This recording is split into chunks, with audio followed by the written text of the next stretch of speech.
এবার রাসূল বলছেন, মহিলা বলো, 5 ওয়াক্ত নামাজ ভালো মতো পড়েছে কিন্তু জামাতে পড়ে নাই। রমজান মাসে রোজা রেখেছে কিন্তু সারা বছর রোজা রাখে নাই। গোটা রাত কোরআন তেলাওয়াতের কথা ছিল, গোটা রাত সে কোরআন তেলাওয়াত করে নাই। আমার রাসূল বলছেন, সাহাবী, তোমার বউটা যে সমস্ত কথাগুলো বললো এটা কি সঠিক নাকি? হুজুর, সব ভুল কথা, আমি একটাও বাদ দেই নাই। স্বামী কয় এক কথা, বউ কয় আরেক কথা। কি এরকম লাগে না? মাঝে মাঝে লাগে না? স্বামী স্ত্রীর দ্বন্দ্ব হয় কি না? যখন নবীর কাছে যখন স্বামীর বিরুদ্ধে নালিশ দিয়ে দিল, নবীজি বললেন, সাহাবী, কতটুকু সত্য হুজুর? বুঝতে সে ভুল করেছে, আমি বুঝায়া দেই। কি বুঝায়া দিবা বলো? তিনি বলছেন, হুজুর, 5 ওয়াক্ত নামাজ আমি জামাতে না পড়তে পারলেও ফজর নামাজ এবং এশার নামাজ কখনো আমি জামাত ছাড়া পড়ি নাই। আপনি বলে দিয়েছেন ফজর নামাজ এবং এশার নামাজ যদি কোনো বান্দা যদি জামাতের সঙ্গে আদায় করতে পারে, আল্লাহ রাব্বুল আলামিন তার আমল নামে গোটা রাত নফল নামাজের সওয়াব দিয়ে দেন। হুজুর, গোটা রাতে দাঁড়ায় দাঁড়ায় নামাজ পড়ার কি দরকার? যেরকম সুবহানাল্লাহ। আমার নবীজি মুস্কি মুস্কি হাসতেছেন। বুদ্ধির দিক থেকে মেয়েরা ফার্স্ট না পুরুষরা ফার্স্ট? আস্তে আস্তে কোন কেন ভাই? মেয়ে ফার্স্ট না পুরুষ ফার্স্ট? এটা কে করে দিয়েছেন? সাক্ষীর প্রয়োজন। সাক্ষী যদি পুরুষ একজন হয়, মহিলা লাগবে কয়জন? কয়জন? এটা কে ফয়সালা করেছেন? দোষ কার? আল্লাহ।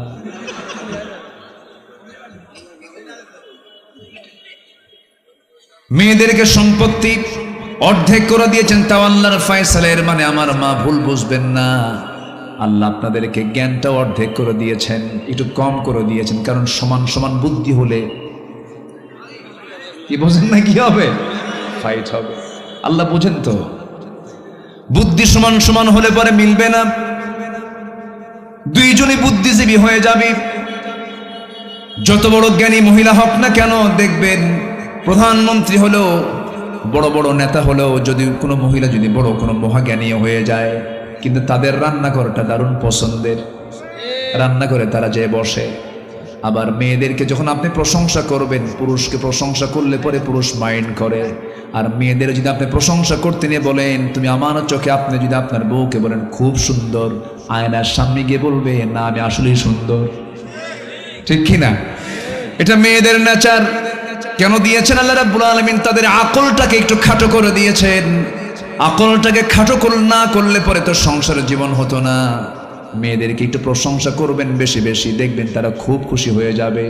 বউ যদি কালো হয়, কখনো কালো বলে সম্বোধন করবেন না।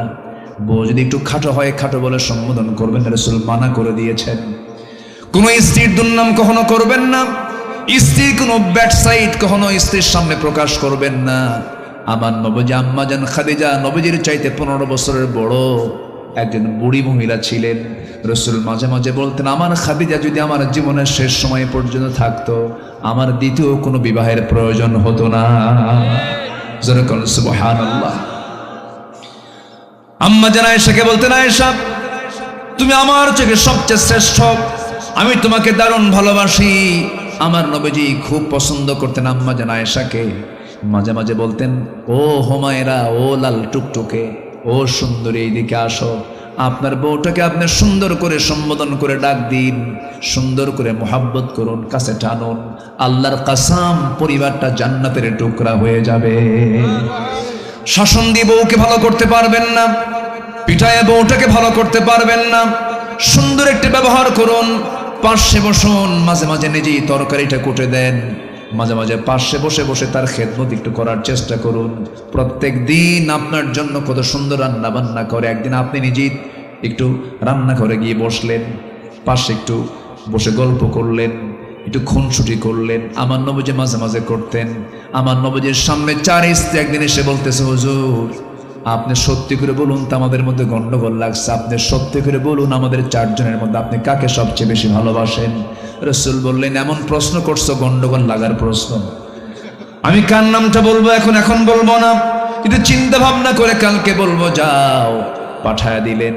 এবার করলেন কি, সন্ধ্যার সময় মোট 8টা খেজুর নিলেন 4টা স্ত্রীর জন্য, 2টা করে প্যাকেট করে আম্মা জান আয়েশার ঘরে আগে ঢুকে বলছেন, আয়েশা, আমি তোমার জন্য 2টা খেজুর নিয়ে এসেছি, আমি তোমাকে খুব ভালোবাসি, আই লাভ ইউ। কি কাকে বলবে? আজ থেকে কাকে বলবেন? স্ত্রীকে, নিজের বউ কিন্তু। এটার জন্য মনে থাকে, তাহলে বউকে আই লাভ ইউ বলা জায়েজ আছে না নাই? উহিব্বুক, আমি তোমাকে দারুণ ভালোবাসি আয়েশা, এই যে তোমাকে 2টা খেজুর দিয়ে গেলাম, এই তথ্য যেন কোনো আমার স্ত্রী কানে না যায়, আমি তোমাকে খুব ভালোবাসি কিন্তু। এই কথা বলে আম্মা জান আয়েশার ঘর থেকে আবার অন্য বউয়ের ঘরে ঢুকলেন, অন্য স্ত্রীর ঘরে গিয়ে একই কথা বলেন, 2টা খেজুর দিয়ে আসলেন। 4 স্ত্রীর ঘরে 8টা খেজুর সমান করে দিয়ে একই কথা একই বক্তব্য দিয়ে পছন্দ করে মোহাব্বতটা দিয়ে চলে আসলেন। পরের দিন সকালবেলা বুক ভরা আশা নিয়ে 4 বউ একসাথে রাসূলের সামনে হাজির হয়েছে। বলতেছে, হুজুর আপনি আজকে বলতে চেয়েছেন আপনি কাকে সবচেয়ে বেশি ভালোবাসেন। আমার নবীজি মজা করে বলতেছেন, আমি তাকে সবচেয়ে বেশি ভালোবাসি, গত রাত্রিতে আমি যাকে লুকায় লুকায় 2টা খেজুর দিয়ে আসছি। যা, জোরে বলি সুবহানাল্লাহ। কি কন্ট্রোলিং পাওয়ার! বিশ্বনবী শুধু নবী না, স্বামী বটে। আল্লাহু আকবার বলেন। ম্যানেজ করেছেন সবকিছু তিনি। কি কন্ট্রোল তার মধ্যে ছিল? যুদ্ধে গিয়ে যোদ্ধাদের কন্ট্রোল করেছেন, পরিবারে এসে সন্তানদের কন্ট্রোল করেছেন, সাহাবীদেরকে নিয়ে নামাজে কন্ট্রোল করেছেন। প্রত্যেকটা জায়গায় আমার নবীজি মডেল। আল্লাহু আকবার বলেন। এবার বলছেন, ও মহিলা, তোমার স্বামীর বিরুদ্ধে তুমি যে নালিশগুলো করেছো, তুমি তো বুঝতে পারো নাই, তোমার স্বামীতে কোনো কিছুই বাদ দেয় নাই। 2 রাকাত নামাজ জামাতে পড়েছে, গোটা রাতের নফল নামাজের সওয়াব হয়ে গেছে। ঘুমানোর পূর্বে, হুজুর আমার বউটাকে নিয়ে আমি যখন ঘুমাতে গিয়েছি, আমার বউটা এবং আমি একই বালিশে শুয়ে পড়েছি। যখন ঘুমাতে যাব সূরা ইখলাস 3টা বার আমি তেলাওয়াত করেছি।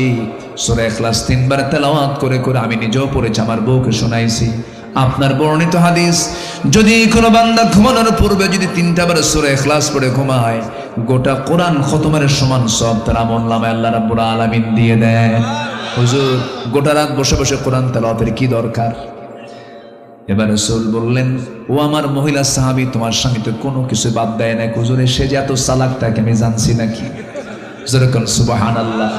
রাসূল মিলায়া দিলেন। কি করলেন? মিলায়া দিলেন, যাও সংসার করে খাও। আল্লাহ রাব্বুল আলামিন বলেন, আল্লাহু খালিকু কুল্লি শাইইন ওয়া হুয়া আলা কুল্লি শাইইন কাদির।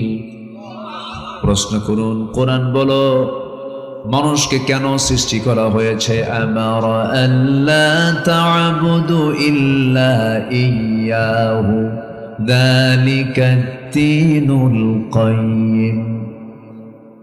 কোরআন বলে দাও জীবন মৃত্যু কেন সৃষ্টি করা হয়েছে? কোরআন জবাব দিচ্ছে, আল্লাযী খালাকাল মাউতা ওয়াল হায়াতা লিয়াবলুয়াকুম আইয়ুকুম আহসানু আমালান ওয়া হুয়াল আজিজুল গফুর। জোরে বলুন আল্লাহু আকবার।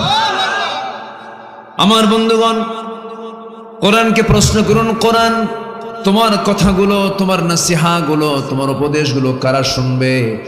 কোরআন জবাব দিচ্ছে, সায়াযাক্কারু মান ইয়াখশা ওয়া ইয়াতাজান্নাবুহাল আশকাল্লাযী ইয়াসলান নারাল কুবরা সুম্মা লা ইয়ামুতু ফিহা ওয়া লা ইয়াহইয়া قد أفلح من تزكى।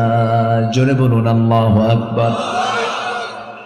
আপনি কোরআনকে প্রশ্ন করুন, তোমাকে ভয় করে চললে কি প্রতিদান পাওয়া যাবে? বলে দাও কোরআন বলছে লাকিনিল্লাযীনা ইত্তাকাউ রাব্বাহুম লাহুম জান্নাতুন تجري من تحتها الأنهار خالدين فيها نزلا من عند الله وما عند الله خير للأبرار। জোরে বলুন আল্লাহু আকবার। আমার বন্ধুগণ, এরকম করে আপনি কত প্রশ্ন করবেন? সব প্রশ্নের জবাব কোরআনে আছে না নাই? কিন্তু আসল প্রশ্ন কোরআনকে কেউ করে না। আমাদের কাছেও কিছু কিছু আজগুবি প্রশ্ন জমা হয়। সেদিন এক মাহফিলে প্রশ্ন করতেছে, হুজুর মুরগি কি যদি হাঁসের ডিম পাড়ানো হয় এটা কি জায়েজ আছে? কি কথা বুঝতেছেন কি আপনারা? মানে মুরগি দিয়া যদি হাঁসের ডিম পাড়ানো হয় এটা কি জায়েজ আছে? দেখেন প্রশ্ন আর খুঁজে পায় নাই। এই হচ্ছে আমাদের প্রশ্ন। সম্মানিত ভাইয়েরা, কেউ প্রশ্ন করে না যে আল্লাহর দেওয়া আইন অনুযায়ী যদি কেউ বিচার কার্য না ফয়সালা করে, সেটার ফয়সালা ওই সমস্ত ব্যক্তির ব্যাপারে কোরআন কি দিয়েছে। আল্লাহর আইন দিয়ে যারা বিচার কার্য ফয়সালা করে না, আল্লাহ কোরআনে সুস্পষ্ট জানিয়ে দিচ্ছেন তারাই হলো কাফের। যারা কোরআন দিয়ে বিচার কার্য ফয়সালা করে না তারা হলো ফাসিক, তারা হলো জালিম। এই জাতীয় প্রশ্নগুলো কমই আসে। প্রশ্ন আসে কি, ফরজ নামাজের পরে মোনাজাত চলবে কিনা, তারাবির নামাজ নিয়ে প্রশ্ন, এরপরে বেতের নামাজ নিয়ে প্রশ্ন, নূর মাটি নিয়ে প্রশ্ন। কিন্তু একটাবার প্রশ্ন করে না হুজুর সুদের ব্যাপারে ইসলাম কি বলে, বলে না মদের ব্যাপারে ইসলাম কি বলে, জেনার ব্যাপারে ইসলাম কি বলে। এই জাতীয় কোনো প্রশ্ন আমাদের কাছে খুব কমই আসে। সম্মানিত বন্ধুগণ, আমরা সুন্দর একটি বাংলাদেশ পেয়েছি। এখন পরিবেশটা অনেক অনুকূল, সব কথা বলার একটা পরিবেশ আমরা পেয়েছি। 53 বছরের মধ্যে সবচেয়ে অনুকূল পরিবেশ আমরা পেয়েছি। এই 53 বছর কেউ দেশ চালিয়েছে 25 বছর, কেউ চালিয়েছে 16 বছর, কেউ চালিয়েছে 9 বছর, মাঝখান দিয়ে মঈনুদ্দিন ফখরুদ্দিনরা কয়েক বছর। সব দেখেছি আমরা। এই 53 বছরে যারা দেশ চালিয়েছেন তারা জন্মসূত্রে মুসলমান হলেও ইসলাম দিয়ে তারা দেশ চালান নাই। সব দেখা শেষ, আগামীর দেশ আমরা দেখতে চাই কোরআনের দেশ। রাজি আছেন কারা কারা? হাত উঁচু করে দেখান।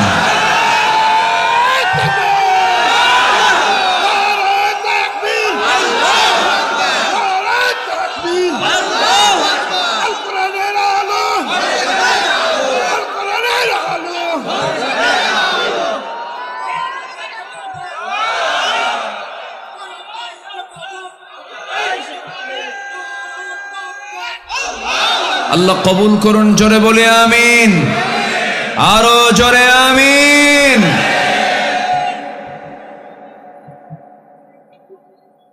নামে মুসলমান হয়ে জান্নাত পাওয়া যাবে না, কামের মুসলমান হতে হবে, ঠিক কিনা? নামে মুসলমান তো বারাক ওবামাও হিন্দু নাম, খ্রিস্টান নাম বারাক হোসেন ওবামা, নাম শোনেন নাই? কোথাকার প্রেসিডেন্ট ছিল?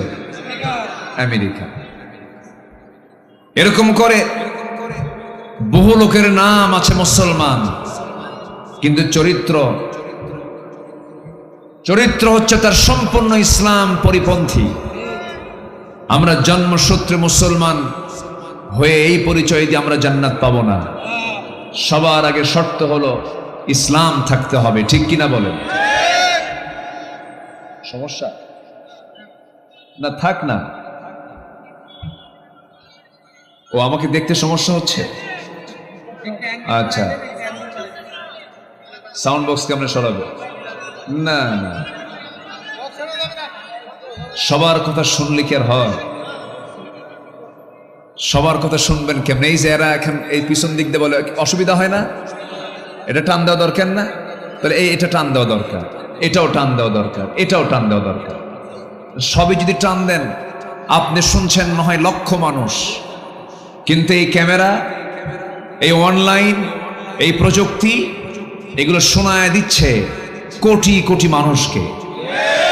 সবই তো ঠিক, কোনোটাই তো ঠিক নেই। কথা বলেন কেন? থাকুক না, একটু কষ্ট হবে, একটু কষ্ট করে একটু শোনেন, যা আছে থাকুক না, আমরা একটু মনোযোগ দিয়ে শুনি। আমাদের বাহিরের চোখ না খোলা থাকলেও, না দেখতে পেলেও দিলের চক্ষু দিয়ে আমরা দেখি। জোরে বলি ইনশাআল্লাহ। একটু বসুন। সম্মানিত ভাইয়েরা, এরা আবার কি করে? বাচ্চারা, মুরব্বী খাওয়া যাবে না তো, বাচ্চারা বসো, মানে কি যে বেকায়দা, বসো আব্বু বসো, যে আমার দিকে তাকান। আমাকে সবাই শুনতে পাচ্ছেন তো? কারো কোনো অসুবিধা নাই তো? বলি আলহামদুলিল্লাহ। এই মাটি 12 বছর আগে এই মাটিতে আমি এসেছিলাম। আমার একটা আবেগের জায়গা কাজ করছে।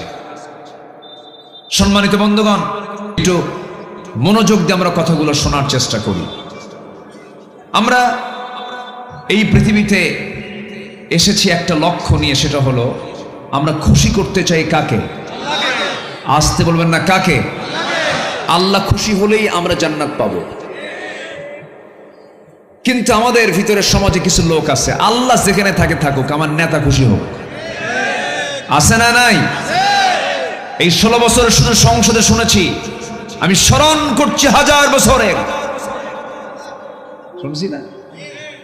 শুনছি। আল্লাহর প্রশংসা নাই, নবীর প্রশংসা নাই, শুধু নেতার প্রশংসা। কিন্তু সকল প্রশংসার আগে প্রশংসা হতে হবে কার? আসতে বলবেন না, কার? সবার আগে আমরা সন্তুষ্ট করব কাকে? আল্লাহকে। আল্লাহ যদি আমার রাজি হয়, তুমি কে? ঠিক কিনা? আমার সঙ্গে পারে কে?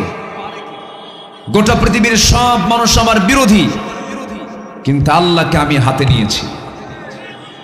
আল্লাহ আমার হয়ে গেছেন, আমি আল্লাহর হয়ে গেছি। অর্থাৎ আল্লাহ তাআলা বলছেন, যখন কোনো বান্দা আমার দিকে 1 হাত আগায়, আমি তার দিকে 10 হাত আগাই। যদি আমরা আল্লাহর হয়ে যাই, পৃথিবীর কাউকে লাগে? আসতে বলবেন না, লাগে? সে আল্লাহকে কাছে নেওয়ার জন্য দরকার হচ্ছে ইবাদত। কি দরকার বলেন? ইবাদত। এক জায়গায় না সব জায়গায়? আসতে কবেন না, ইবাদত এক জায়গায় না সব জায়গায়? রাতের বেলা যখন বউয়ের সঙ্গে শুয়ে থাকবো, এটা কি ইবাদত নয়? আসতে কয়, ইবাদত নয়? অবশ্যই। অন্যের বউ না, কিন্তু আবার হ্যাঁ, নিজ স্ত্রী হতে হবে। এখন তো পরকীয়ার পরিমাণ কমছে না বাড়ছে? বাড়ছে। নিজের বউ ভাল লাগে না। বিকৃত রুচির কিছু বদমাইশ আছে না নাই? আছে না নাই? আচ্ছা, বিকৃত রুচি। আর সেই বিকৃত রুচির লোকগুলো আজকে উপদেষ্টার মতো জায়গায় বসে যায়। মুস্তাফা সরওয়ার ফারুকী তার বউকে দিয়ে নাচায়। মুস্তাফা সরওয়ার ফারুকীর চিন্তা চেতনা হলো সমকামিতা, লিভ টুগেদারে বিশ্বাসী। চরিত্রহীন মানুষ কখনো 18 কোটি মানুষের প্রতিনিধিত্ব করতে পারে না।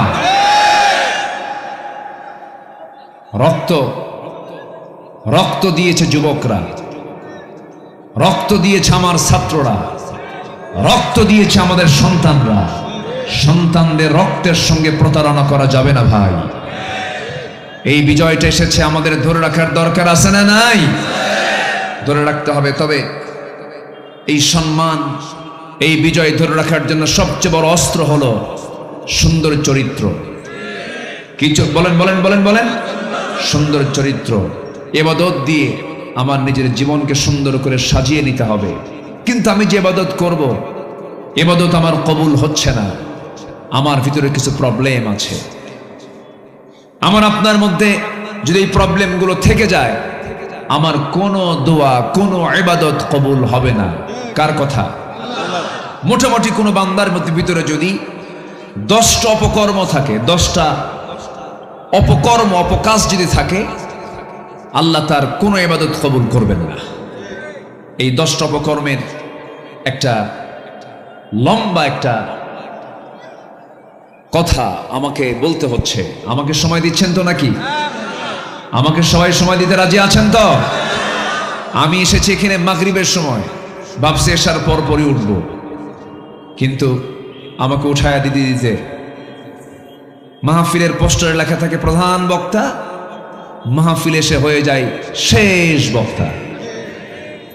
শেষে উঠছি। মানুষের এখন যাবার সময়, ফেরার সময় হয়ে যায়। তা আমি খুব বেশি লম্বা সময় নেব তা না, আমাকে একটু সময় দিবেন। আমাদের ইবাদতগুলো কবুল হবে, ওই 10টি অপকর্ম যদি আমরা ছেড়ে দেই, নাম্বার 1, মুনাফিকি ছাড়বো আগে। কি ছাড়বো আগে? মুনাফিক তো জেনাইদায় নাই, আসতে বলে আছে, মুনাফিক আছে। আচ্ছা, আমার বন্ধুগণ, মুনাফিক কাকে বলে? মুনাফিক কোন ব্যক্তির ভিতরে কোন চরিত্রগুলো থাকলে তাকে মুনাফিক বলা যায়? আল্লাহ রাব্বুল আলামিন মুনাফিককে চেনার জন্য একটা সূরা নাম দিয়েছেন, তার নাম হলো সূরাতুল মুনাফিকুন। কাফিরকে চেনার জন্য দিয়েছেন সূরাতুল কাফিরুন, মুমিনকে চেনার জন্য দিয়েছেন সূরাতুল মুমিনুন। আমার বন্ধুগণ, সেই মুনাফিকদের চরিত্র নিয়ে আল্লাহ রাব্বুল আলামিন শুরুতেই তিনি বলছেন, সূরা মুনাফিকুনের মধ্যে বলছেন, ইন্নাল মুনাফিকিনা লাকাযিবুন। মুনাফিকদের 1 নম্বর চরিত্র হলো তারা হলো চরম মিথ্যাবাদী।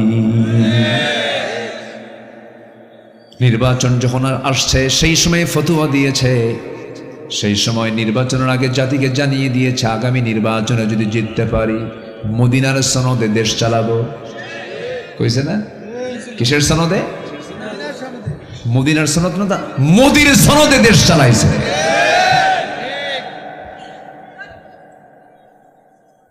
সম্মানিত বন্ধুগণ, মিথ্যা আছে যার ভিতরে, সেই লোকটাই মুনাফিক। এখন এটাকে যদি আপনি বাঁচতে যান, একটু বাঁচতে থাকেন, একটু ছাঁটাই করতে থাকেন, নিজের মধ্যে সম্ভাবনা আছে না নাই? আসতে বলে, আসতে বলে আছে।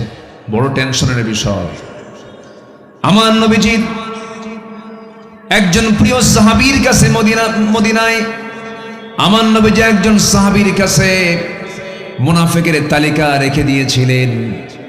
ওই সাহাবী জানতেন কে কে মুনাফিক। সেই সাহাবীর নাম হলো হুযায়ফা।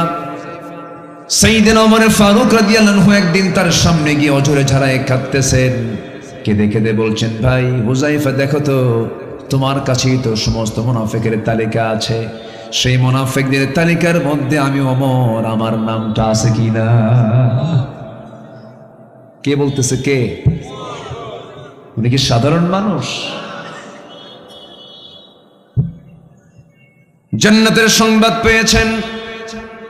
দুনিয়াতে বসেই রাসূল যার শানে বলেছেন, আমার পরে যদি নবুয়তের সিলসিলা জারি থাকতো লাকানা ওমর, আমার ওমর নবী হয়ে যেত।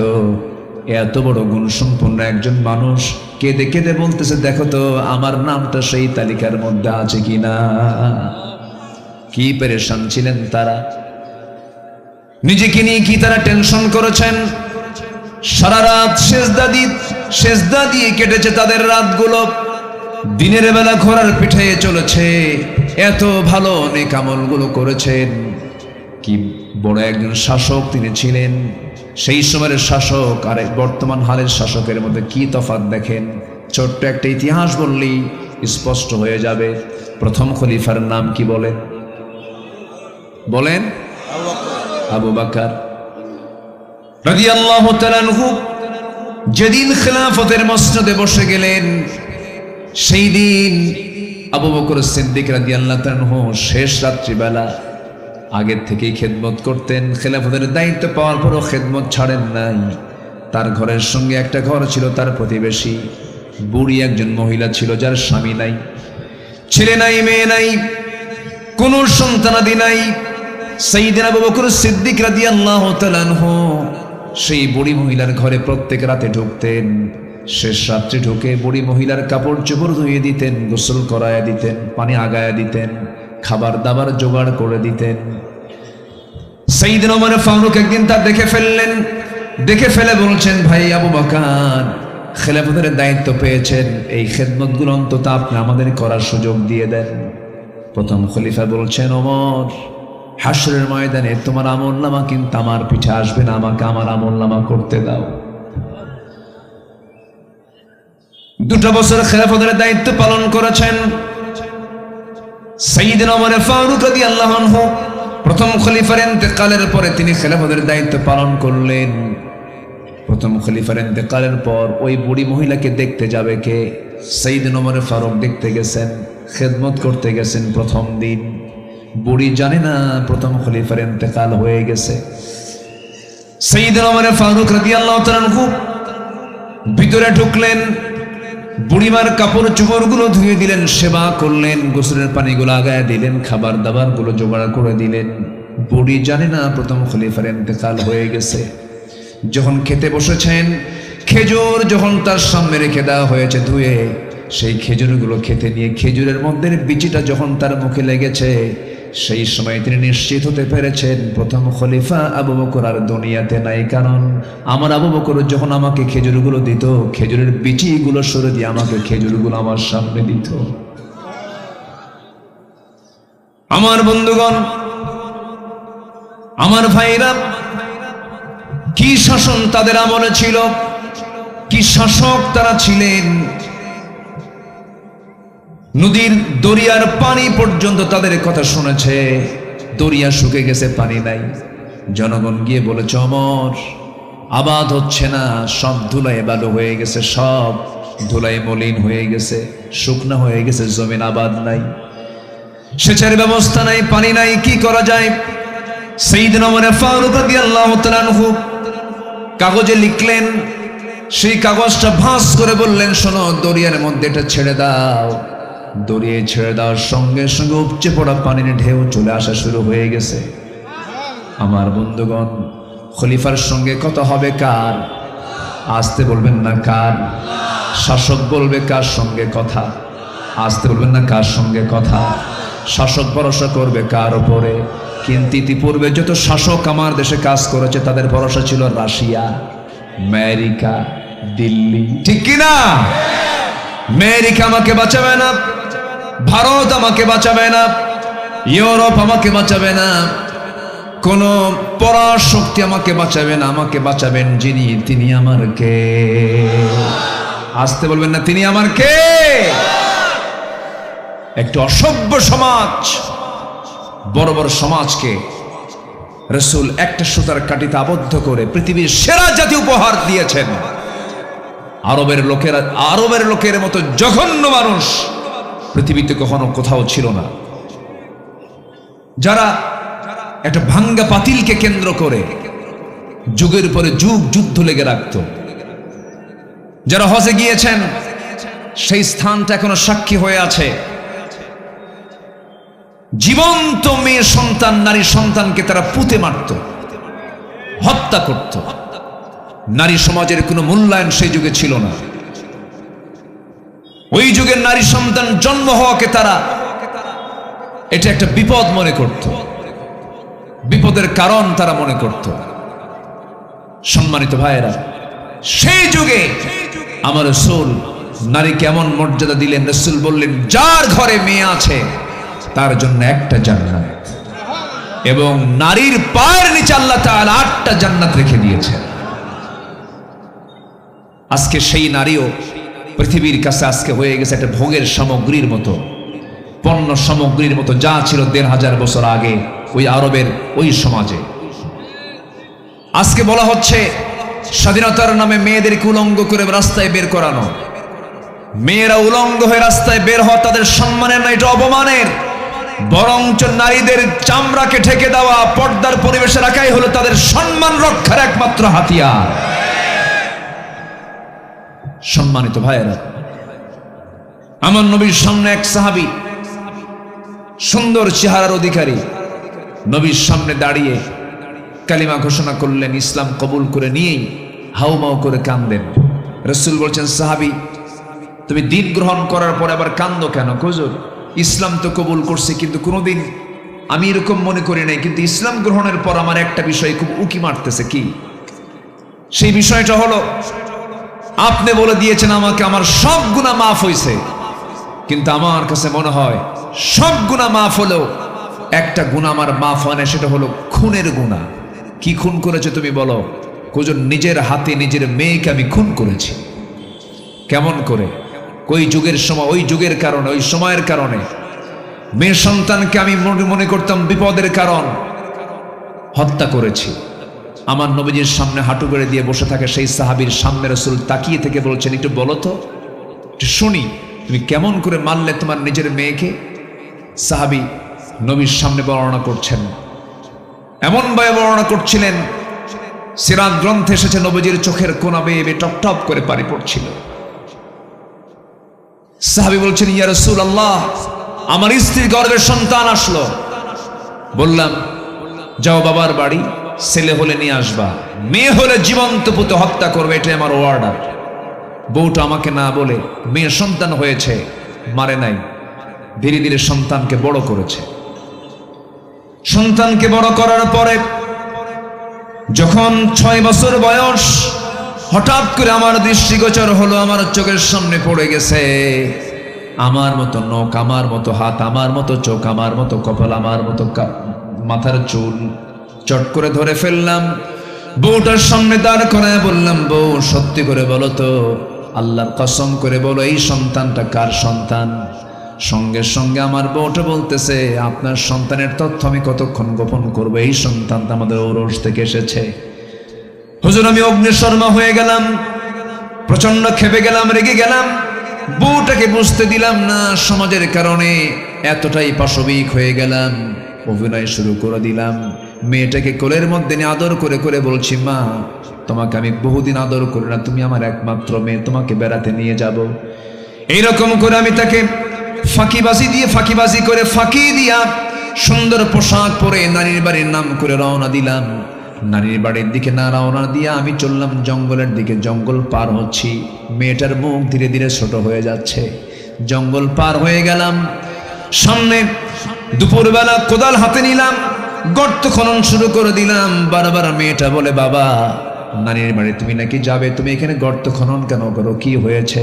হুজুর, মেয়ে তো জানে না আমি কার জন্য গর্ত খনন করতেছি।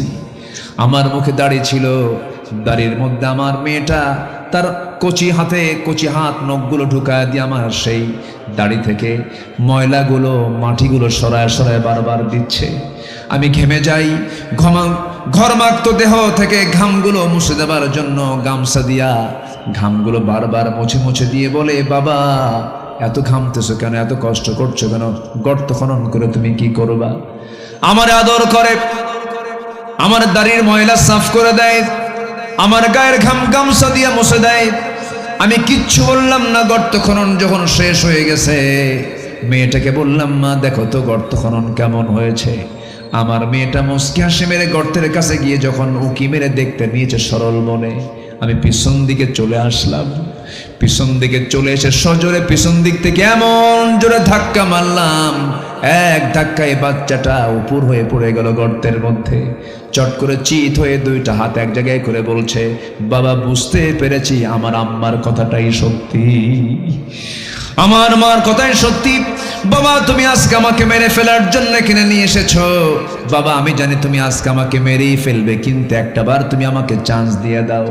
একটাবার আমি তোমার কাছে প্রাণ ভিক্ষা চাই, প্রয়োজনে দুনিয়ার অন্য কোথাও গিয়ে লুকায়া থাকবো, তোমার সামনে চেহারা দেখাবো না। একটাবার তুমি আমাকে বাঁচার সুযোগটা দিয়ে দাও। বাবা তুমি আমাকে মেরো না। হুজুর আমার দিলের মধ্যে চুল পরিমাণ মোহাব্বত জাগ্রত হলো না, শিরকিয়াতের কারণে পাশবিক হয়ে গেলাম। হাতের মধ্যে পাথর নিলাম, বড় ওজনের পাথর নিয়া আমার কলিজার টুকরা সন্তান চিত হয়ে শুয়ে থেকে বারবার আকুতি করছে বাঁচার জন্য। আমি চোখ বন্ধ করে একটা পাথর মেরে দিলাম, বুক বড় গিয়ে লাগলো, ফিঙ্কি দিয়ে রক্ত পড়ে গেল। ছটফট করতে করতে আমার চোখের সামনে আমি পাথর চাপা দিয়া, মাটি চাপা দিয়ে আমি তাকে জনমের মতো শেষ করে দিলাম। আমার নবীজি কথাগুলো শুনতেছিলেন আর বলছেন, ও আমার সাহাবী তুমি চিন্তা করো না সাহাবী, তোমার এইরকম একটা বড় গুনাহ তুমি করেছো, ইসলাম এনেছো, ঈমান কবুল করেছো, ঈমানটা গ্রহণ করেছো, এই গুনাহ আল্লাহ পাক তোমার জীবন থেকে মুছে দিয়েছে। আমার বন্ধুগণ, সেই বর্বর, সেই অসভ্য, সেই অজ্ঞ জাতিকে যদি রাসূল 100 কাঠিতে আবদ্ধ করতে পারেন, কোনো তন্ত্রমন্ত্র দিয়ে নয়, দুনিয়ার কোনো বিধিবিধান দিয়ে নয়, দুনিয়ার কোন আইন কানুন দিয়ে নয়, কি দিয়া? কোরআন দিয়া। আজকেও যদি এই কোরআন দিয়ে যদি আমরা সমাজ, পরিবার, রাষ্ট্র যদি গড়ার উদ্যোগ নেই, বাংলার জমিন হবে গোটা পৃথিবীর 200 কান্ট্রির জন্য একটা রোল মডেল। আমরা দেশকে সাজাতে চাই কোরআন দিয়ে। রাজি আছেন? আল্লাহ কবুল করুন, জোরে বলি আমিন। কোনো বেনামাজি নেতা হবে না। আস্তে কন কেন? কোনো চোর নেতা হবে না। চোর তো দেখলাম 16 বছর 18 লক্ষ কোটি টাকা দেশ থেকে 11 লক্ষ কোটি টাকা দেশ থেকে পাচার করেছে। দেশের ঋণ ছিল হলো ওদের আমলে 18 লক্ষ কোটি টাকা। এমন সংসার গড়েছে ঋণ রেখে, পালাতে বাধ্য হয়েছে তারা। সম্মানিত ভাইয়েরা, সেই দেশকে সাজানোর জন্য, সেই দেশকে বেগমান করার জন্য একমাত্র এখন দরকার হলো যোগ্য নেতৃত্বের। কোন চাঁদাবাজ, কোন সন্ত্রাসী, কোন জেনাকার, কোন চরিত্রহীন লম্পটের নেতৃত্বে বাংলার জমিন আমরা হতে দেব না। রাজি আছেন কারা কারা? হাত উঁচু করে দেখান।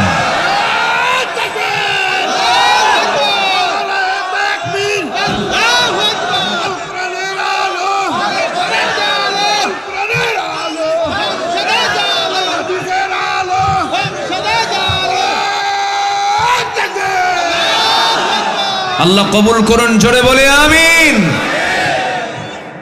আমাদের দেখা কম হলো না। আমার মনে হয় ধোঁকা দেবার দিক থেকে গোটা পৃথিবীর মধ্যে সবচাইতে ধোঁকাবাজ নেতা হলো আমার দেশের নেতাগুলো। কষ্ট পাচ্ছেন? গবেষণা এসেছে বৈদেশিক সাহায্য এই 53 বছরে যা এসেছে বাহির থেকে, এই দেশের বৈদেশিক সাহায্য যা এসেছে এর 75% চলে গেছে নেতাদের পকেটে। জনগণ পায় নাই। সব দেখা শেষ আমাদের। আমরা আর ধোঁকা খেতে চাই না, আমরা দেখতে চাই একটাবার কোরআন। রাজি আছেন তো সবাই? সবাইকে রাজি আছেন? যে নেতা নামাজ পড়বেন আগে বলবে তুই আগে নামাজ ধর, তোর বউকে পর্দা করা, ইসলাম মেনে চল, সুদের কারবার বাদ দে, মদের বোতল বন্ধ করো। এইভাবে আপনি নসিহা করবেন। সম্মানিত ভাইয়েরা, মুগ্ধ জীবন দিয়েছে শহীদ আবু সাইদ, বুকটা পেতে দিয়েছে, গুলির সামনে মাথা নত করেনি। ঠিক কিনা? আবু সাইদ মারা যায় আর আমার দেশের মুফতিরা ফতুয়া দেয় ও শহীদ না, তুমি কোন কসু, তুমি কোন কসু হইছ? মরা এত সস্তা না, যত রক্ত লাগে দেব, প্রয়োজনে লোক পাঠাবো, আমি যাব না। কি ঠিক কিনা বলেন? এই চরিত্র আবু সাইদের ছিল না। আবু সাইদ মুগ্ধরা রিয়ালি দেশকে ভালোবাসে, জুলুম থেকে বাঁচার জন্য 18 কোটি মানুষকে জগদ্দল পাথর থেকে বাঁচানোর জন্য তারা বুকের তাজা প্রাণ ঢেলে দিয়েছে। আর এরা ফতুয়াবাজি করে। কষ্ট পাচ্ছেন নাকি? কথা বলবো? সবাই কথা শুনতে রাজি আছেন? ইবাদত কবুল হবে 1 নাম্বার, সেটা হলো মুনাফিকি বাদ দিতে হবে। বুক মুখ 2 রকম না 1 রকম? বলেন, বুক মুখ 2 রকম না 1 রকম? এক মুখে যা বলবো বুকেও তা রাখবো, বুকে যা রাখবো মনে যা রাখবো মুখেও তা বলে ফেলবো। যার বুক এবং মুখ এক নাই হলো টাটকা মুনাফিক। আছে না নাই? সামনে সালাম দেয়, ভাই আমি আপনার দারুণ ভক্ত, শুধু ঘুরলেই হারামজাদা। এরকম চরিত্রের লোক আছে না নাই? বলেন তো, আছে না নাই? আল্লাহ ওরে জাহান্নামের ভিত্তি উদ্বোধন করবেন মুনাফিক দিয়ে। আল্লাহ মুনাফিক থেকে বাঁচান আমাদেরকে। জোরে বলি আমিন, আরো জোরে আমিন। মুনাফিকরা ইসলামের ক্ষতি করেছে সবচেয়ে কম না সবচেয়ে বেশি? সবচেয়ে কম না সবচেয়ে বেশি? মুনাফিকি বাদ দেব। অনেকগুলো পয়েন্ট তো, আমি বেশি লম্বা সময় নিয়ে আমি টানতে পারছি না। আসেন আবার 2 নম্বরে, ওই বান্দার ইবাদত কবুল হবে না যে বান্দা নামাজে অলসতা করে। অলসতা আছে না নাই? ফজর নামাজে মসজিদে যায় না। মুনাফিককে চেনা যায় হলো, মুনাফিকরা জোহরও পড়ে, আসরও পড়ে, মাগরিবও পড়ে, কিন্তু মুনাফিকদের চেনার দুইটা পয়েন্ট আছে, সেটা হলো ফজরে আর এশার নামাজ ওরা পড়তে পারে না। এখন বলেন, যারা ফজর এবং এশার নামাজ না পড়তে পারে তাহলে তার মধ্যে কিসের খাসলত বলেন তো? আস্তে কয়, আরো জোরে, আরো জোরে। মুনাফিক। ফজর কি সবাই পড়বো? আস্তে বলে, সবাই কি পড়তে রাজি আছেন? আমার নবীজির হাদিস, রাসূল বলে দিয়েছেন, যদি কোনো বান্দা ফজর নামাজ এবং এশার নামাজ যদি বা জামাতের সঙ্গে আদায় করে, গোটা রাত নফল নামাজ কিয়ামুল লাইল করে করে রাত্রি জেগে জেগে দাঁড়িয়ে দাঁড়িয়ে রুকু সিজদা করলে যে সওয়াব হবে, তার চেয়ে বেশি সওয়াব আল্লাহ রাব্বুল আলামিন তার আমলনামায় দিয়ে দেন। একটা ইতিহাস মনে পড়ে গেল আমার, বলবো? কোনো কষ্ট নাই তো? আপনার পাশে থেকে যদি কেউ উঠতে চায় জোর করে ধরবেন, একটু বসায় দিবেন। ওঠে কেন? একটা মানুষ যখন উঠতে নেয় তখন তার হাঁটুর সাথে আরেকজনের মুখ লেগে যায়। এখানে উঠবেন কেন? এটা কি ওঠার জায়গা? বরং যেখানে আরো আসার জায়গা। এটার বরকত যে কি, এটা যদি মানুষ বুঝতো, কি যে বরকতময় জায়গা। এখন এখানে ফেরেশতারা শুধু বলতেছে, আল্লাহ গুনাহগুলো মাফ করে দাও, এত বরকত এটা। বসেন, যতক্ষণ থাকবেন গুনাহ শুধু ঝরতে থাকবে। বসতে থাকেন, বসুন সবাই। আমার নবীর সামনে, আমার কি বিয়ের কিসমতে নাই? আমার নবীজি খুব ফ্রি ছিলেন, সবার সঙ্গে ফ্রি হয়ে চলতেন। সাহাবীরা রাসূলের সঙ্গে মানে ফ্রি হয়ে কথা বলতেন, কোনো ভয় পেত না। নবীজি ভয়ের কোনো মানে অপশন রাখেন নাই। রাসূলকে দেখে যে কেউ ভয় পেত এমনটা না। রাসূল ছিলেন মুখ গমটা মানুষ না হাসি খুশি মানুষ? হাসি খুশি। পেটে খাবার নাই কিন্তু মুখের হাসি ফুরাতো না। দেখবেন কিছু কিছু লোক আছে হাসেও না কান্দেও না। কিছু লোক আছে না এরকম ধরনের, ওদের বউরা যে সংসার কেমনে করে আমার বুঝে আসে না। ওদের বউরা হয়তো মাঝে মাঝে দোয়া করে, আল্লাহ এই মরবে কোন দিন। একটু হাসি থাকা দরকার। আমার নবীজি সবার সঙ্গে মিশে যেতেন। এক মহিলা এসে বলে, হুজুর আমার কপালে কি বিয়ে আছে? কেন? কই বিয়ে তো হয় না আমার। রাসূল বললেন, কেন? বিয়ে তো অবশ্যই হবে, আমার অনেকগুলো সাহাবী আছে, বিয়ে হয়ে যাবে, যাও। ওই মহিলা সাহাবী বললেন, ইয়া রাসূলুল্লাহ, আমি তো জেনে তেন পুরুষকে পছন্দ করি না। আমি সেই পুরুষকে আমি পছন্দ করব, সে আমার স্বামী হবে যে জামাতের সঙ্গে 5 ওয়াক্ত নামাজ পড়বে, রমজান মাসে রোজা রাখবে, 5 ওয়াক্ত নামাজ পড়বে, রমজান মাসে রোজা রাখবি। শুধু 5 ওয়াক্ত নামাজ পড়লেই হবে না, কিয়ামুল লাইল তাকে করতে হবে। এবং রমজান মাসে রোজা রাখলেই হবে না, তাকে গোটা বছর নফল রোজা রাখতে হবে। এই জাতীয় শর্ত যখন দেওয়া হলো, নবীজি মুস্কি মুস্কি হাসি মেরে বলছেন, এ কেমন জাতীয় শর্ত হলো?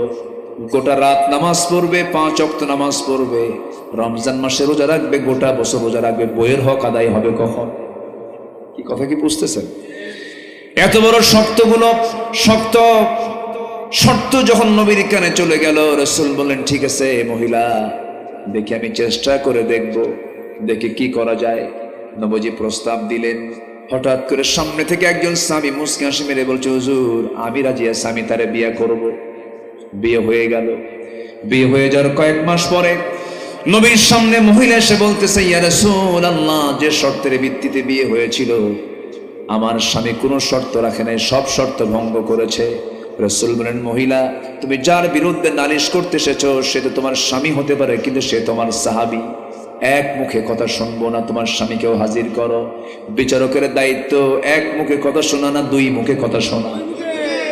বিচারের শর্ত কি? 2 মুখে কথা শুনতে হবে, মুখোমুখি হতে হবে।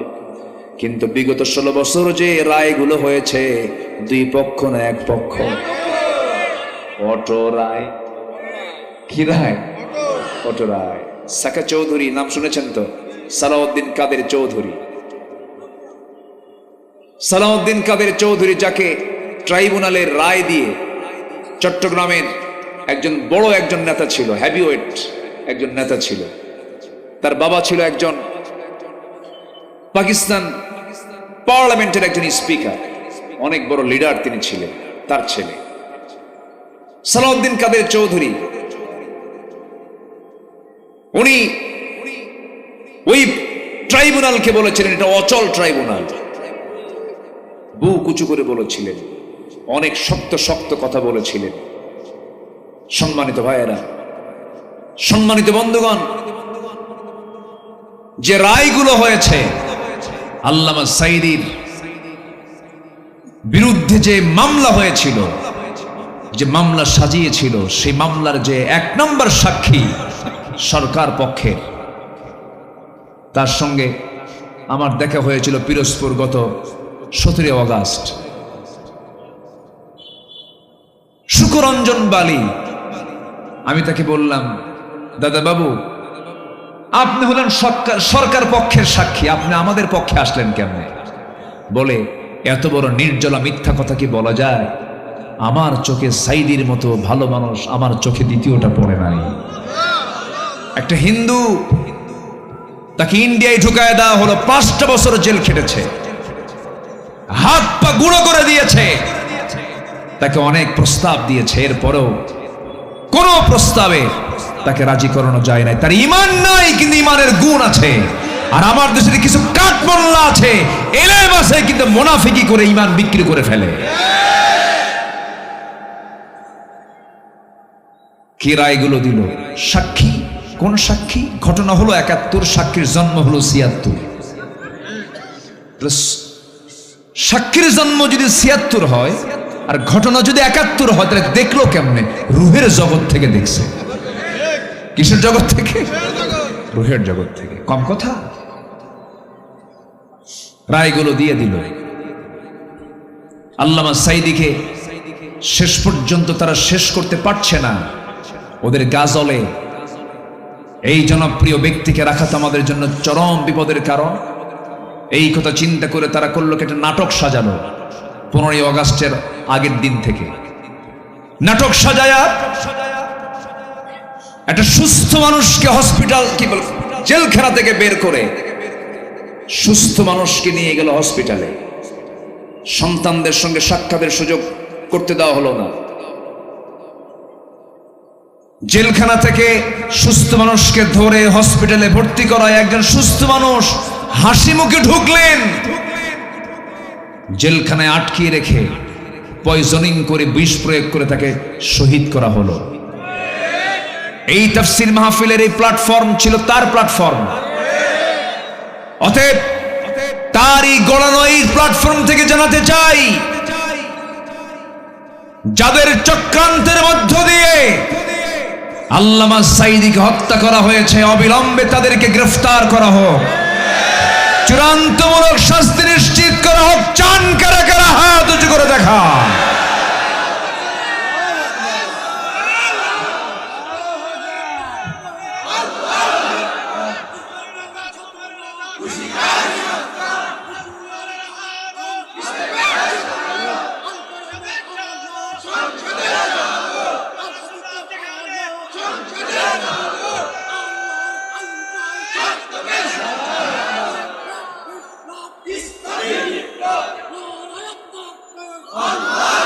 আল্লাহ কবুল করেন, জোরে বলে আমিন। খুনির কোনো ক্ষমা নাই, ঠিক কিনা? যে খুনি, তার কোনো ক্ষমা আছে? কোনো ক্ষমা নাই। আরে মেরে ফেললো, আগুনটা ধরায় দিল কেমনে? মরা লাশ গাড়ি সহ, প্রিজন ভ্যান সহ পুড়ে দিয়েছে। সম্মানিত ভাইয়েরা, এইগুলো, এই যে সদ্য ঘটে যাওয়া প্রতিটি হত্যার বিচার অবশ্যই হওয়া সময়ের দাবি। আসতে বলবেন না, জোরে বলুন, ঠিক কিনা? কম জ্বালান জ্বালায় নাই। এই 16 বছর জেলখানায় ছিল সাধারণ মানুষ বেশি না আলেম ওলামা বেশি?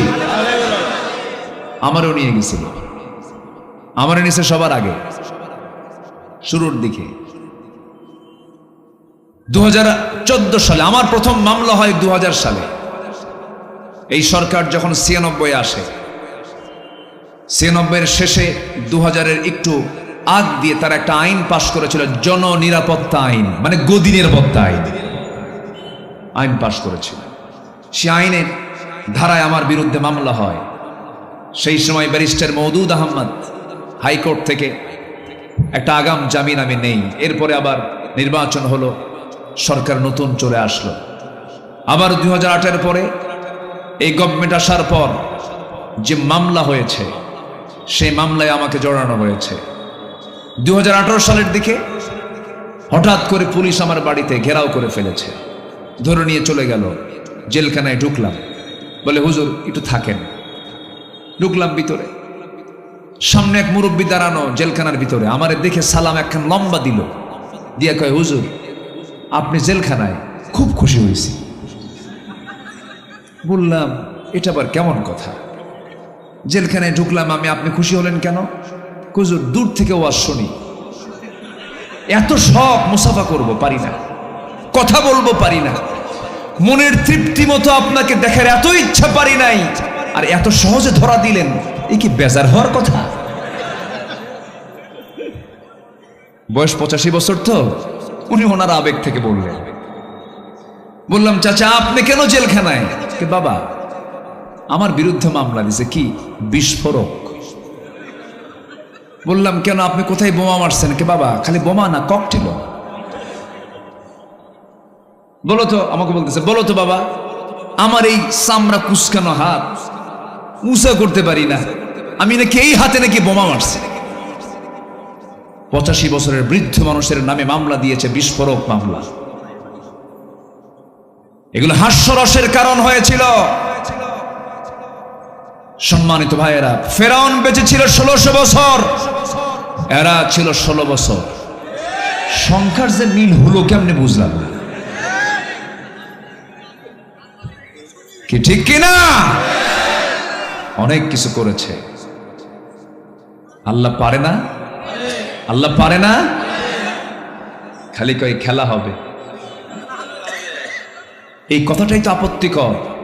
এই কথাটা নোংরা কথা। যারা নোংরা নেতা তারা এই জাতীয় কথা বলতে পারে। কিসের খেলা হবে? আমরা কোনোদিন খেলতে আসিনি দুনিয়া, আমরা ইবাদত করতে এসেছি দুনিয়াতে। দুনিয়া খেলার জায়গা নয়, দুনিয়া ইবাদতের জায়গা। এত নোংরা নোংরা কথা তারা মুখ থেকে বের করেছে। সেই নারায়ণগঞ্জের এক নেতা, কি বুঝতেছেন তো? বুঝতেছেন তো? কি চাপা দেখছেন? এত চাপা, শক্ত ট্রাকের চাকা ওর উপর উঠলো, চাপা ভাঙবে না, এত চাপা। কই ওরা কয় আমরা পালাই না,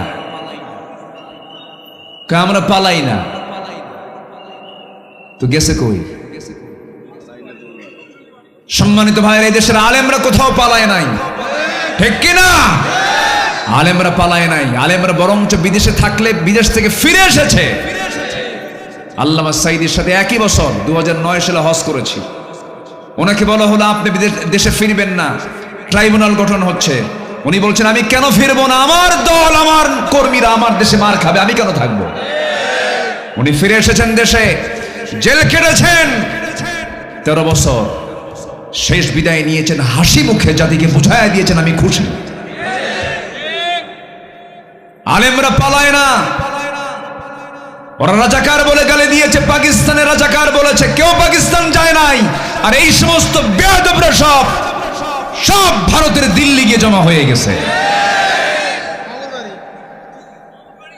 হ্যাঁ, সব তো জানেনি তো।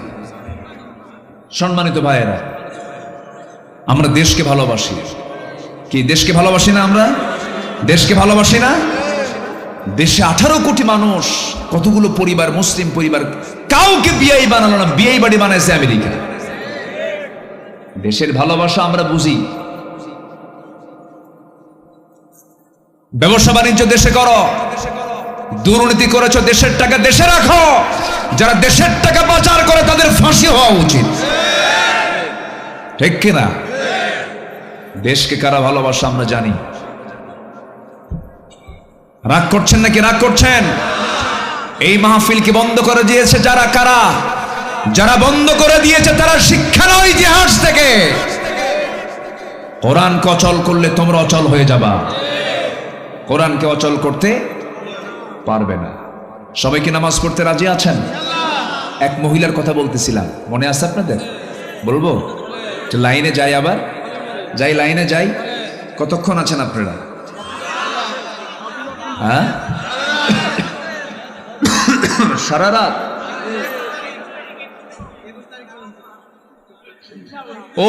ওরে গ্রামার তো ভালোই খাটায় দেখি। 20 তারিখে দাওয়াত দিয়ে 21 তারিখে নিবেন। আমার আগামীকাল মাহফিল বেশি দূরে না, মাত্র হবিগঞ্জ। কথা কি বুঝতেছেন? মানে সিলেট। আবার তারপরের দিন মাহফিল হলো বেশি দূরে না, চট্টগ্রাম। জি, সব দিকেই তাকাতে হয়। কিন্তু লক্ষ্য করলাম এই সাইডটা আপনারা অফ করেন নাই কেন? প্রচন্ড ঠান্ডা বাতাস আমার গায়ে লাগতেছে। এই বাতাসটা লাগলে আমি তো রুগী হয়ে যাব, ঠান্ডা লাগবে। বাতাস লাগলে এখন সমস্যা না, একটু ঢেকে দেওয়া লাগতো মনে হয়। তো যাই হোক, আমার দিকে তাকান। ওই মহিলা সাহাবীর কথা মনে আছে? এসে স্বামীর বিরুদ্ধে নালিশ করতেছে কার কাছে? নবীর কাছে। রাসূল বললেন, আমি তো মানবো না তোমার কথা, তোমার স্বামীরে ডাকো। দুজনকে এক জায়গায় করলেন।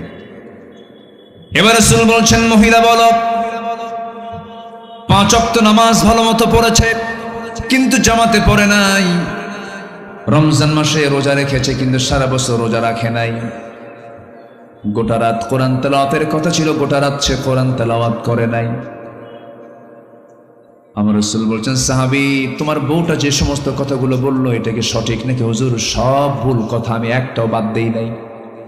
স্বামী কয় এক কথা, বউ কয় আরেক কথা। কি এরকম লাগে না? মাঝে মাঝে লাগে না? স্বামী স্ত্রীর দ্বন্দ্ব হয় কি না? মনে হয় সব ফেরেশতা বসে আছেন আপনারা। স্বামী স্ত্রীর দ্বন্দ্ব কি লাগে না? লাগে না? হ্যাঁ, লাগে কি না? আর আমারও তো লাগে। না লাগলে মহব্বত হবে কেমনে? একটু অভিমান, একটু একটু রাগারাগি, একটু ক্ষোভ, একটু অভিমান, অনেক কিছু অনুরাগ আসে, এতে মহব্বতটা আরো গাঢ় হয়। সারাদিন কথা কয় না, সন্ধ্যার দিকেও কথা কয় না, হঠাৎ করে আপনি একটা ডাক মারছেন, কি আসে না নাই? বলেন তো, আসে না নাই? কত কি হয়। কিন্তু মাওয়াদ্দাতা ওয়া রাহমা, আল্লাহু আকবার, আল্লাহ তাআলা স্বামী স্ত্রীর মধ্যে রেখে দিয়েছেন শুধু মহব্বত না, রহমত। যেরকম সুবহানাল্লাহ, মহব্বতও আছে, রহমতও আছে। এটা বেহেশতি ফ্লেভার। আলহামদুলিল্লাহ বলেন। কি ফ্লেভার বলেন তো? বেহেশতি ফ্লেভার আছে স্বামী স্ত্রীর মধ্যে। আল্লাহ মহব্বত গুলো বাড়ায়া দেন। জোরে বলি আমিন, আরো জোরে আমিন। কি মহব্বত আল্লাহ তাআলা রেখে দিয়েছেন। বুড়ি 85 বছর বয়স বুড়ির, আর বুড়ার বয়স 90 বছর। বুড়ি চলে গেছে মেয়ের বাড়িতে বেড়াতে, বুড়া বাড়িতে একা থাকে। ছোট্ট একটা বাটন ফোন আছে, ফোন দিয়ে বুড়িকে ফোন দিয়ে বলে, হ্যালো ডার্লিং, তুমি কখন আসবা? বলেন তো, দৈহিক কোনো চাহিদা আছে? দেহের মধ্যে কিছু আছে? কিন্তু বুড়া বুড়িকে ছাড়া বাঁচে না, বুড়ি বুড়াকে ছাড়া বাঁচে না। মরিচ পাকলে ঝাল কমে না বাড়ে? বাড়ে। এই মহাব্বত কে দিয়েছেন? আল্লাহ দিয়েছেন।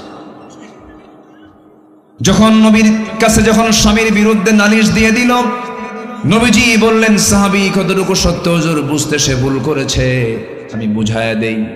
কি বুঝায়া দিবা বলো? তিনি বলছেন, হুজুর, 5 ওয়াক্ত নামাজ আমি জামাতে না পড়তে পারলেও ফজর নামাজ এবং এশার নামাজ কখনো আমি জামাত ছাড়া পড়ি নাই।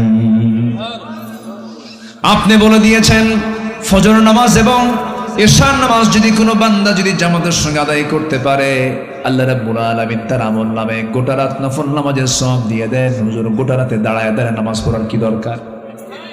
যেরকম সুবহানাল্লাহ। আমার নবীজি মুস্কি মুস্কি হাসতেছেন। বুদ্ধির দিক থেকে মেয়েরা ফার্স্ট না পুরুষরা ফার্স্ট? আস্তে আস্তে কোন কেন ভাই? মেয়ে ফার্স্ট না পুরুষ ফার্স্ট? এটা কে করে দিয়েছেন?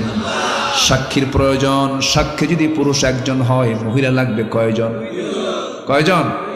এটা কে ফয়সালা করেছেন? দোষ কার? আল্লাহ।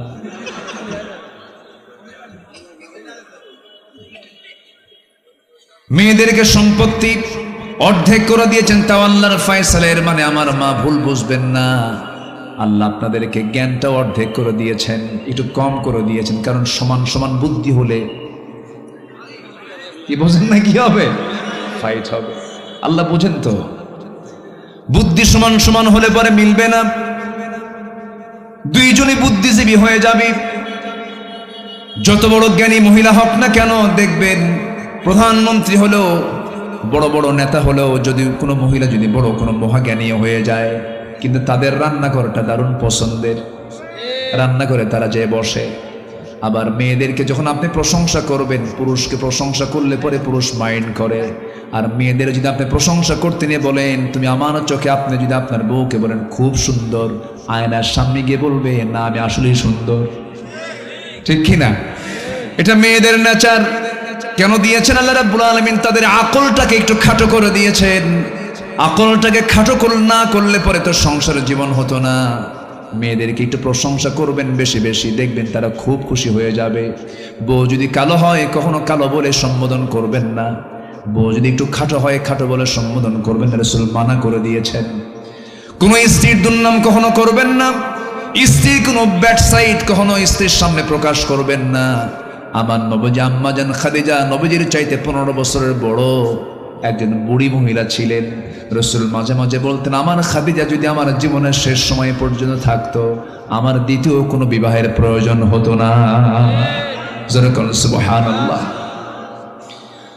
আম্মা জান আয়েশাকে বলতেন আয়েশা তুমি আমার চোখে সবচেয়ে শ্রেষ্ঠ, আমি তোমাকে দারুণ ভালোবাসি। আমার নবীজি খুব পছন্দ করতেন আম্মা জান আয়েশাকে। মাঝে মাঝে বলতেন ও হুমায়রা, ও লাল টুকটুকে, ও সুন্দরী এইদিকে আসো। আপনার বউটাকে আপনি সুন্দর করে সম্বোধন করে ডাক দিন, সুন্দর করে মোহাব্বত করুন, কাছে টানুন। আল্লাহর কসম পরিবারটা জান্নাতের টুকরা হয়ে যাবে। শাসন দিয়ে বউকে ভালো করতে পারবেন না, পিঠায় বউটাকে ভালো করতে পারবেন না। সুন্দর একটি ব্যবহার করুন, পাশে বসুন, মাঝে মাঝে নিজেই তরকারিটা কুটে দেন, মাঝে মাঝে পাশে বসে বসে তার খেদমত একটু করার চেষ্টা করুন। প্রত্যেক দিন আপনার জন্য কত সুন্দর রান্না বান্না করে, একদিন আপনি নিজেই একটু রান্না করে গিয়ে বসলেন, পাশে একটু বসে গল্প করলেন, একটু খুনসুটি করলেন। আমার নবীজি মাঝে মাঝে করতেন। আমার নবীজির সামনে 4 স্ত্রী একদিন এসে বলতেছে হুজুর আপনি সত্যি করে বলুন তো আমাদের মধ্যে গন্ডগোল লাগছে, আপনি সত্যি করে বলুন আমাদের 4 জনের মধ্যে আপনি কাকে সবচেয়ে বেশি ভালোবাসেন? রাসূল বললেন এমন প্রশ্ন করছো গন্ডগোল লাগার প্রশ্ন, আমি কার নামটা বলবো এখন বলবো না, কিন্তু চিন্তা ভাবনা করে কালকে বলবো, যাও পাঠায়া দিলেন। এবার করলেন কি সন্ধ্যার সময় মোট 8টা খেজুর নিলেন 4টা স্ত্রীর জন্য, 2টা করে প্যাকেট করে আম্মা জান আয়েশার ঘরে আগে ঢুকে বলছেন আয়েশা আমি তোমার জন্য 2টা খেজুর নিয়ে এসেছি, আমি তোমাকে খুব ভালোবাসি, আই লাভ ইউ। কি কাকে বলবে? আজ থেকে কাকে বলবেন? স্ত্রীকে, নিজের বউ কিন্তু। এটার জন্য মনে থাকে তাহলে বউকে আই লাভ ইউ বলা জায়েজ আছে না নাই? ওয়াহিব্বুক, আমি তোমাকে দারুণ ভালোবাসি আয়েশা, এই যে তোমাকে 2টা খেজুর দিয়ে গেলাম, এই তথ্য যেন কোনো আমার স্ত্রীর কানে না যায়, আমি তোমাকে খুব ভালোবাসি। কিন্তু এই কথা বলে আম্মা জান আয়েশার ঘর থেকে আবার অন্য বউয়ের ঘরে ঢুকলেন, অন্য স্ত্রীর ঘরে গিয়ে একই কথা বলেন, 2টা খেজুর দিয়ে আসলেন। 4 স্ত্রীর ঘরে 8টা খেজুর সমান করে দিয়ে একই কথা একই বক্তব্য দিয়ে পছন্দ করে মোহাব্বতটা দিয়ে চলে আসলেন। পরের দিন সকালবেলা বুক ভরা আশা নিয়ে 4 বউ একসাথে রাসূলের সামনে হাজির হয়েছে। বলতেছে হুজুর আপনি আজকে বলতে চেয়েছেন আপনি কাকে সবচেয়ে বেশি ভালোবাসেন। আমার নবীজি মজা করে বলতেছেন আমি তাকেই সবচেয়ে বেশি ভালোবাসি, গত রাত্রিতে আমি যাকে লুকায় লুকায় 2টা খেজুর দিয়ে আসছি। যা জোরে বলি সুবহানাল্লাহ। কি কন্ট্রোলিং পাওয়ার! বিশ্বনবী শুধু নবী না, স্বামী বটে। আল্লাহু আকবার বলে। ম্যানেজ করেছেন সবকিছু তিনি। কি কন্ট্রোল তার মধ্যে ছিল! যুদ্ধে গিয়ে যোদ্ধাদের কন্ট্রোল করেছেন, পরিবারে এসে সন্তানদের কন্ট্রোল করেছেন, সাহাবীদেরকে নিয়ে নামাজে কন্ট্রোল করেছেন। প্রত্যেকটা জায়গায় আমার নবীজি মডেল। আল্লাহু আকবার বলেন। এবার বলছেন ও মহিলা, তোমার স্বামীর বিরুদ্ধে তুমি যে নালিশগুলো করেছো, তুমি তো বুঝতে পারো নাই তোমার স্বামীতে কোনো কিছুই বাদ দেয় নাই।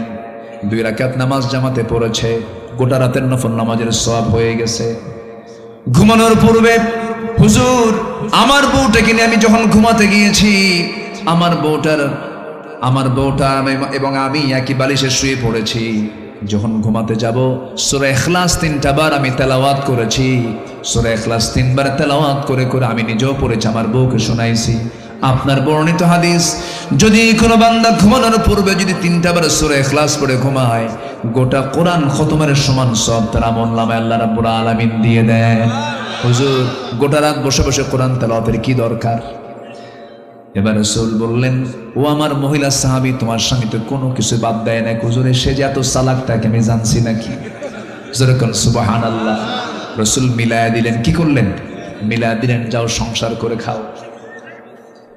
আমার নবীজির কাছে যে কোনো জটিলতা নিয়ে কেউ আসতো, সমাধান করে দিতেন। আর আমার দেশের কিছু মাতব্বর আছে, সমস্যা নিয়ে গেলে এবারে সমস্যারও বাড়ায় দেয়। আছে না নাই? যুবকরা এই মাতব্বরে ছুটায় দিবা। কোন বেনামাজি মাতব্বর থাকবে না, কোন বেনামাজি সুদখোর মদখোর মসজিদ কমিটির মধ্যে থাকবে না, ঘাট ধাক্কা দিয়ে বের করে দিবা। এখন সময় এগুলো সব ছাঁটাই করো। হ্যাঁ, রাগ করতেছেন নাকি? এটা কোরআন বলে দিচ্ছে, ইন্নামা ইয়ামুরু মাসাজিদাল্লাহি মান আমানা বিল্লাহ। মসজিদের দায়িত্ব পালন করবে বেনামাজি না নামাজি? সুদখোর না রোজাদার? চোর বাটপাররা মসজিদের দায়িত্ব কেন নেবে? রাগ করলেন নাকি আপনারা? আসেন দোয়া করে দিই। নাম্বার 3, আল্লাহ এবং রাসূলের সঙ্গে যারা অবাধ্যতা এবং সীমা লঙ্ঘন করবে। আমি যেখান থেকে তেলাওয়াত দিয়ে শুরু করেছিলাম, দেখেন মূল পয়েন্ট আসতে কত সময় লেগে যাচ্ছে। আল্লাহ রাব্বুল আলামিন বলেন, وَمَن يَعْصِ اللَّهَ وَرَسُولَهُ وَيَتَعَدَّ حُدُودَهُ يُدْخِلْهُ نَارًا خَالِدًا فِيهَا وَلَهُ عَذَابٌ مُهِينٌ। জোরে বলুন আল্লাহু আকবার। আল্লাহ এবং রাসূলের সঙ্গে যারা সীমা লঙ্ঘন করবে, আল্লাহ তাদেরকে চূড়ান্ত জাহান্নাম দিয়ে দিবেন, স্থায়ী জাহান্নাম দিয়ে দিবেন। চরম শাস্তি তাদের জন্য বরাদ্দ হয়ে যাবে, তাদের দোয়া কবুল হবে না। নাম্বার 4, আল্লাহর সঙ্গে যারা শিরিক করবে। নাম্বার 5, সামনে পেছনে যারা পরনিন্দা করবে। নাম্বার 6, আল্লাহকে ভুলে থাকবে যারা, মন্দ কাজের যারা আদেশ করবে। নাম্বার 7 হলো শয়তানের পদাঙ্ক যারা অনুসরণ করবে। নাম্বার 8 হলো রিয়া বা লোক দেখানো কোনো ইবাদত যারা করবে, তাদের কোনো দোয়া আল্লাহর দরবারে মঞ্জুর হবে না। নাম্বার 9 হলো কুফরি যারা করবে, তাদের কোনো দোয়া কবুল হবে না। নাম্বার 10 হলো আল্লাহর সঙ্গে যারা মিথ্যা দৃঢ় অঙ্গীকার করবে, তাদের কোনো দোয়া কবুল করবেন না। তিনি কে? নারায়ে তাকবীর, নারায়ে তাকবীর। বসেন। অনেক বড় মাহফিল, চুয়াডাঙ্গা থেকে মাহফিলে লোক আসছে, পার্শ্ববর্তী থানা থেকে লোক এসেছে, 50 কিলোমিটার 30 কিলোমিটার 40 কিলোমিটার লোক থেকে লোকগুলো এসেছে। যত বড় মাহফিল হয় উচিত তত দ্রুত মাহফিলে উঠে দ্রুত মাহফিল শেষ করা উত্তম হয়, এটা উচিত। তবে যাই হোক, কেউ উঠবেন না না বলে আমি এতটাই খুশি হয়েছে আপনাদের উপরে। 12 বছর আগে আপনাদের যে আদব আখলাক ছিল, এখনো সে আদব আখলাকটাই আছে। বলি আলহামদুলিল্লাহ। অনেক সুন্দর, আপনারা কেউ নড়াচড়া করেন নাই। বসুন। দোয়াটা কি মাহফিলের একটা অংশ না? বলেন তো, একটা অংশ তো, শেষ ফিনিশিং তো এটা। দোয়া না করে আপনি যাবেন, এটা কেমন কথা? আর একজন উঠতে নিলে সবাই তাকে ফলো করে, বরঞ্চ তাকে উচিত তাকে বসায় দাও। একটু বসেন। এই যে আপনি উঠতেছেন, আমার আলোচনার আগ্রহ হারায় যাচ্ছে। বসেন।